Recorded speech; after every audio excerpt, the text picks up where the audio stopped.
Oh my God, more and more Jamar Chase getting drafted at 5, and it makes me want to cry. He'll be fine.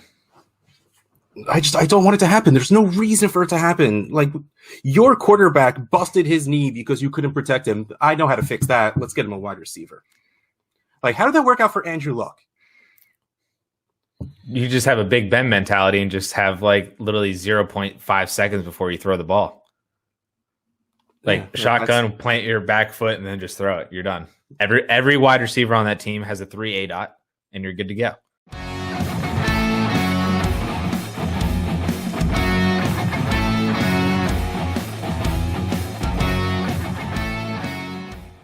Hey, everybody, and welcome back to another episode of the DLF Trade Show. I am here. I am your host, Russ Fisher at Dynasty Outhouse. He is also here. He is Addison Hayes at Amaze Hayes _ Man, put an underscore before also. So if it's before and after, I can't get it wrong.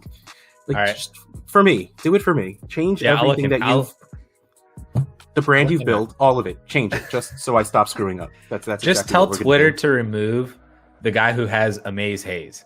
Just plain Amaze Hayes. Even better, they have to implement something like if you don't log in for X amount of time, because there's so many people that are just he's been past it.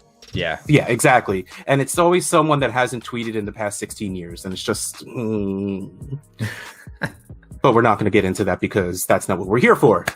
And last time we went for like a half hour because you made me talk about trading away T. Higgins, but that's not what we're talking about here. So today's trade is an Addison Hayes trade special. This is one of his trades. How cool is that?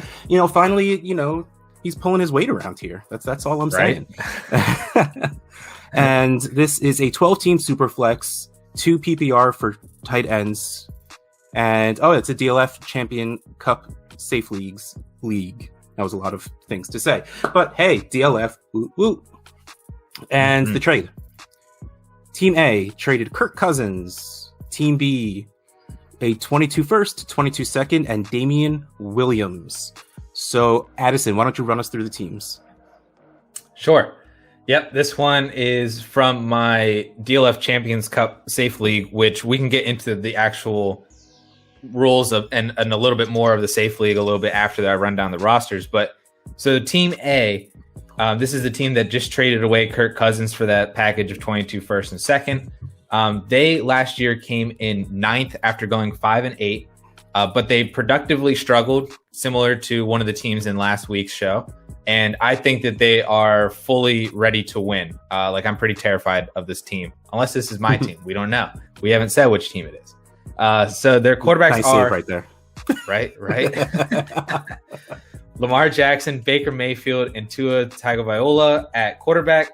Running backs they have the Baltimore Ravens package of J.K. Dobbins and Gus Edwards, David Montgomery, and Miles Sanders. At wide receiver, Russ, this is for you. Stephon Diggs, Mike Evans, T. Higgins, Justin Jefferson, and DJ Moore. Ooh. And because of that amazing wide receiver group, they sacrificed their tight ends by having Tyler Higbee and Dan Arnold, and also has the 111 in this year's rookie draft. Team B, the team that got Kirk Cousins for next year's picks, they won the league last year after going 12-1. Still on a full-on championship run. Their roster now we know which team is yours. Am I right? A little bit older of a team. Quarterbacks are Aaron Rodgers, Matt Ryan, Kirk Cousins, and Taysom Hill. Running backs, Derrick Henry, and then a bunch of other backup weird guys like David Johnson, Myles Gaskin, Raheem Mostert, and Ronald Jones.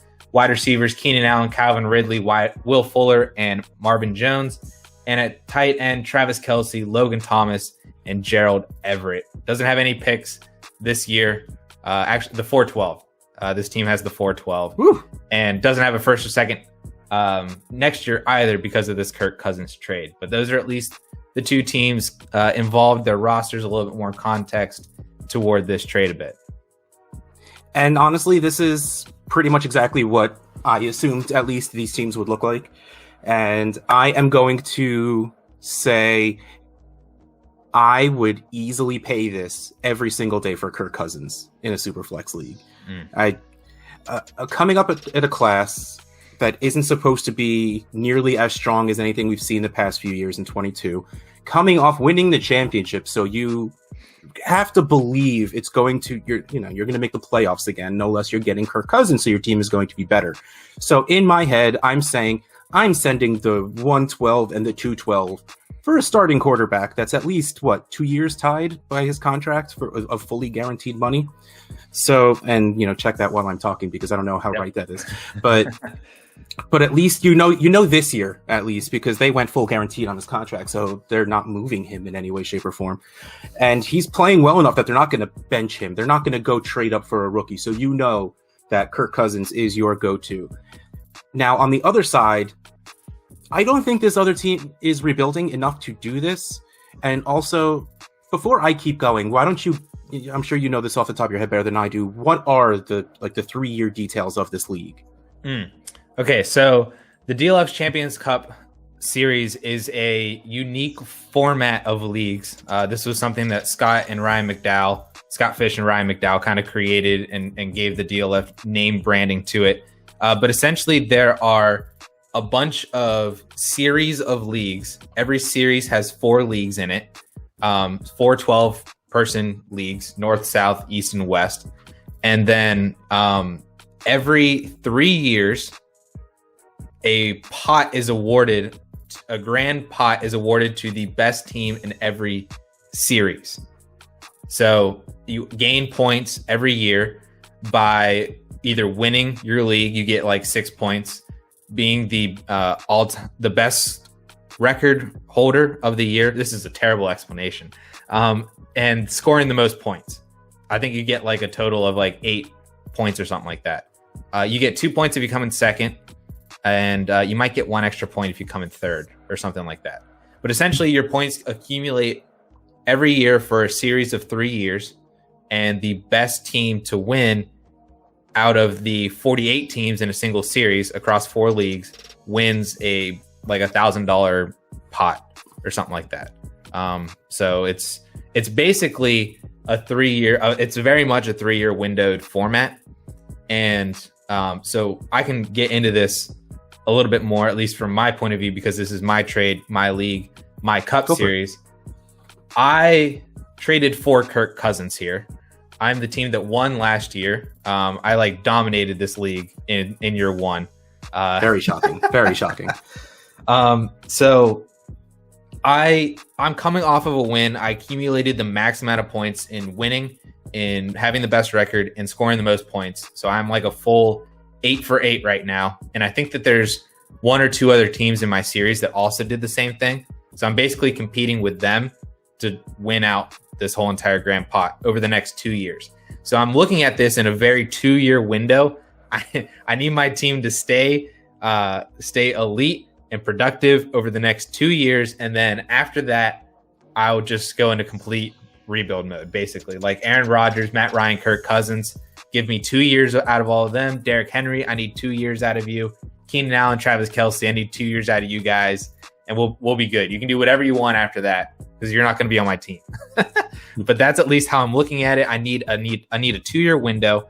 And I was looking at my league and my roster, and I didn't really like my quarterback depth. This is a Superflex league. I had Aaron Rodgers, Matt Ryan, and Taysom Hill. I actually traded away Jimmy Garoppolo back prior to the San Francisco trade for Logan Thomas, which in a 2 PPR tight end premium is like a really solid trade. Like Logan Thomas was outscoring Will Fuller last year.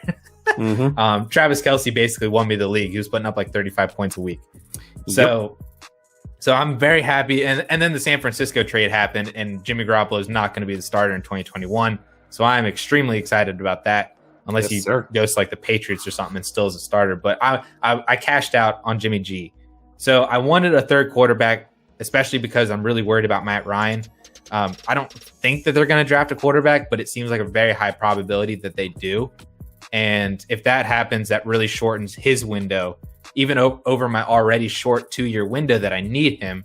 It probably shortens it down to at most a year, maybe a little more, maybe a little less, but probably a year. So I wanted to go and grab another quarterback. Ollie here, who put up Kirk Cousins up on the trading block like a couple days ago, he had just traded for Lamar Jackson, traded away like the 107 and a couple other pieces for Lamar Jackson from another team, which was a pretty solid trade for him. Yep. After he did that, he put up Cousins, Baker Mayfield, Tua, and Gardner Minshew on the trade block. And I basically reached out to him. I said, hey, will a 2022 first get the job done for any non-Gardner Minshew quarterback that you just put on the block? And he said, no, he didn't think so initially. I said, what if I throw in a second as well? And he said, all right, let me think about it. And the next morning, I have this offer in my inbox for a first, a second, and then he added Damian Williams in there, which to me, whatever. I was like, he was like my RB15, so whatever. So that's at least my point of view and my perspective on why I went for Kirk Cousins. And I also feel like I paid a pretty solid price. And I actually didn't consult the DLF Trade Analyzer, and I just input it this morning in preparation for this show. And I was really, really pleased with the results of this trade analyzer for this trade. So that's at least where I'm coming from. I don't. Do you agree? You didn't even know which side I was on. You just knew I was involved in the trade. Do you like it from my point of view? Do you like it from his point of view? 100% from your point of view. This is exactly the perfect move you need to make. The thing with he productive struggled. He got Lamar Jackson. He stepped up his game. I don't see why you make these moves for picks. That's the only thing that's stopping me. Just the format of this league. If this was a regular Garden Variety Dynasty league, I'd like it a lot more for him.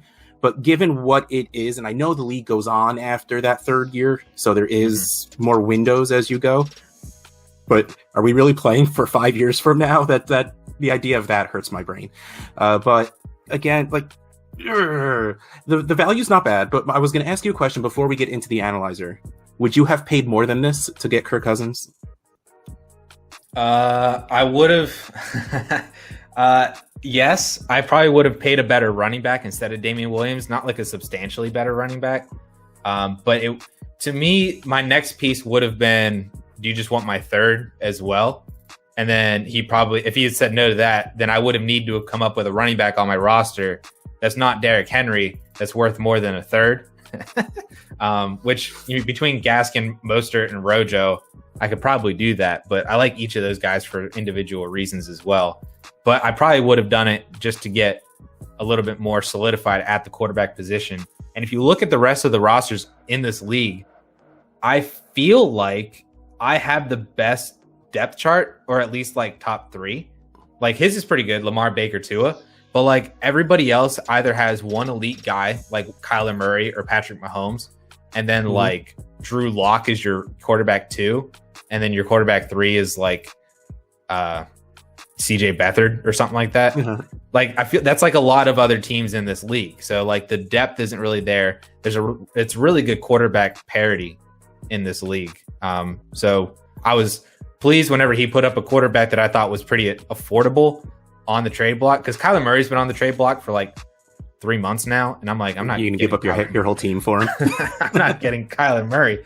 So I was really happy that he was able to make that move for Lamar, which in turn made one of his other quarterbacks available for trade for me.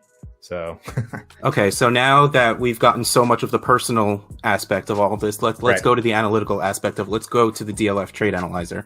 Kirk Cousins comes in as 302.3.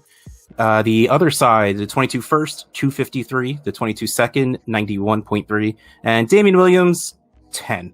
All right, so yeah, sorry, Damian, you used to be a thing. All right, so this is a difference of like 15 points, so call it even because it's a difference of Damian Williams and a half. But clearly, you will always throw in Damian Williams to get a deal done, especially for a quarterback. So this is pretty much even. I've said before, I've said a couple of times at this point, I do think you should have to pay more for a quarterback in a Superflex league. And especially, man, Kirk Cousins is just so damn solid. And he will, like, quarterback 8 to 14 is like, that's his bread and butter. And that's exactly, man, he's like, right now, he's your QB3, maybe 2, depending on what the Falcons do. So, like, that's such a beautiful depth piece to pay something that I think doesn't matter for you, especially because what are you going to do with your first when you're in that third year? Not caring about rookies. You don't want a rookie. You want to get guys that score points. So, personal aspect out of it. Points wise, I think this honestly, I do think Kirk Cousins should be worth a little bit more than the 300 points because I do think he's worth more than a random 2022 first, and that's more or less what he is in the trade analyzer. So I love this trade for you because again, it's even enough in the analyzer in the first place, but I do think Cousins should be worth more. How do you feel about the numbers here? Yeah, I mean, like I said, I was really pleased with how the output spit out for me because I thought maybe I would have slightly overpaid, especially given the fact that first and second are only going to increase in value between now and then. But then I do think I should have probably paid more for Cousins. Like if exactly. I was on the other side, I would ask for more for Cousins. Yes. So there was that aspect of it, which I think makes it actually a fair trade. If the one guy thinks that maybe he overpaid a little bit, the other guy thinks that maybe he could have gotten a little bit more, that's probably a good sign of a good trade, you know? Yep. And so I think one aspect of this that isn't talked about enough, although we've seen more and more people now talking about this throughout this offseason, is 2022's class, and you alluded to this at the beginning, is not that strong as of right now. We're looking at probably two quarterbacks in Spencer Rattler and Sam Howell, I think is his name, the North Carolina kid. One more could sneak in. You know, we could have like a Zach Wilson type of a riser. Yeah, something like that. But, you know, that's really what we're looking at. And from my point of view, if my first next year is going to be later, I'm not getting that quarterback. No. You know, or I'm going to have to make a move to move up for a quarterback. I mean, even if you're just talking about your team in general, you're not getting a running back either, in which case you're not getting a guy that you really are going to think about starting in 2 years at that point.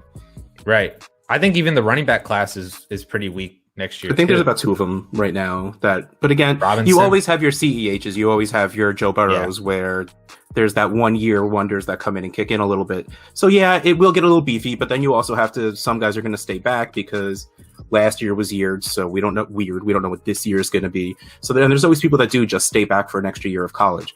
So, but all we can do is talk about what we know right now. Do the best you can with the information in front of you. You know, you're not wearing your process over results shirt, but that's what it always comes down to. So yeah, 22 picks. Just knowing what we know are a little less valuable, especially than for the past 2 years, because the past 2 years those picks have gone crazy because of the classes that we knew were coming in. So right now they are a little cheap, so I'm absolutely fine getting rid of them, and especially if you can get rid of them for a dude like Kirk Cousins that is going to be producing for you for the next, we'll say safely 2 years, I think. Oh yeah, I looked up his contract. He's a free agent after the 2022 season. So he's got this year and next year. It's basically like all guaranteed. Yes. So they extended his all guaranteed contract with more guaranteed money. Good for him, man. His agent deserves a high five. For real. Yeah, it's solid. So I think the final message, just to kind of apply this to everybody, if you need a quarterback in a Superflex league, look to move your 2022 first. If you think that it's going to be more of a later pick, even if it's like 106 or later. Yeah. Like if you think you're a playoff team, absolutely move your first. Yep.